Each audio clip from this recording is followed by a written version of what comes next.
In this selection from the Gospel of Matthew, we will be reading from Matthew chapter 12, verses 38 to 42. I will be reading from the New Revised Standard Version. Matthew chapter 12 and verse 38. Matthew records these words. Then some of the scribes and Pharisees said to him, "Teacher, we wish to see a sign from you."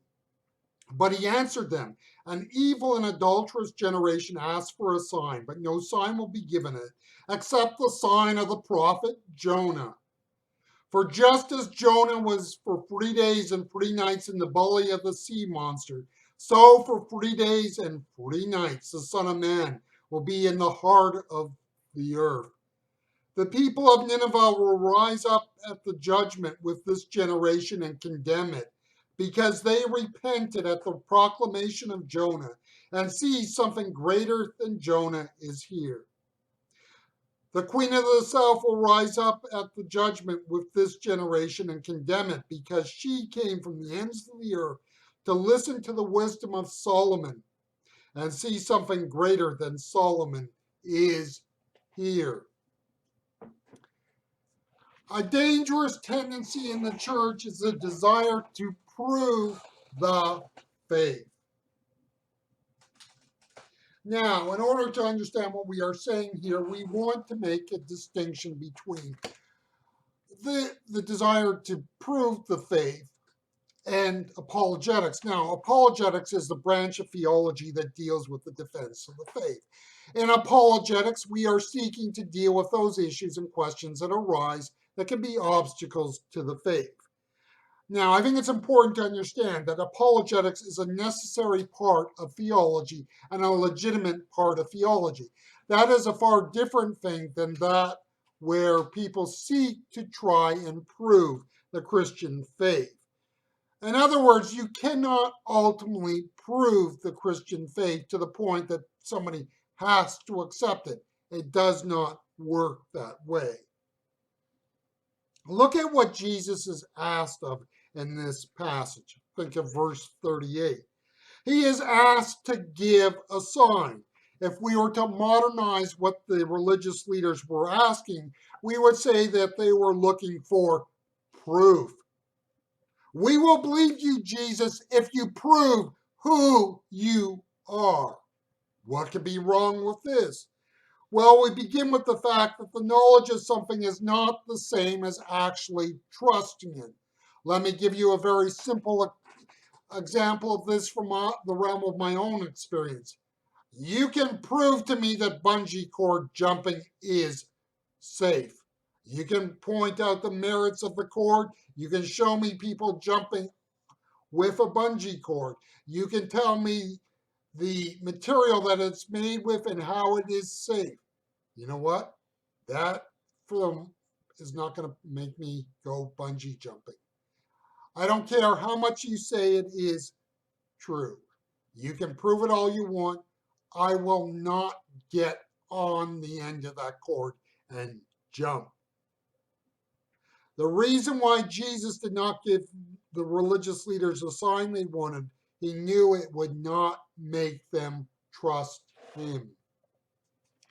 The second problem with the religious leaders is they wanted Jesus to do signs they wanted. It was on their terms. We will believe you in Jesus when you do this. It is where Jesus is reduced to being a pet dog. Look, he can roll over or shake a paw. We have to believe Jesus on his terms. We cannot say, I will believe you, Jesus, if you heal my son of cancer, or I will believe you, Jesus, if you bring healing to my marriage. Now, I'm not trying to be cold and insensitive to the needs that are represented there. I just know that is not how it works in the realm of faith. And if you are in church long enough, you will hear people say, I believed in Jesus until my son died, or my husband walked out the front door forever. You see, at that point, Jesus ceased to be real because Jesus failed to give that person what they wanted. And please understand, I understand what they're talking about. I understand how they came to that point. I'm not trying to minimize it or trivialize it. I am just saying, if we link our faith to something like that, we are all in trouble. We must believe Jesus on his terms and not ours.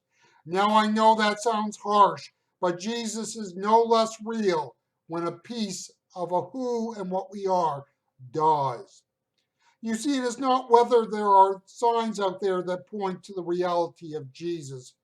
Jesus in verse 40 speaks of how he will be raised from the dead. People will say they will believe if only there were signs. Now, in the traditional study of theology, there are two broad branches. There's natural theology and theology of revelation. Revealed theology centers on the scripture, that in and through the scriptures God reveals himself. Natural theology is the idea that God has revealed himself through the natural world.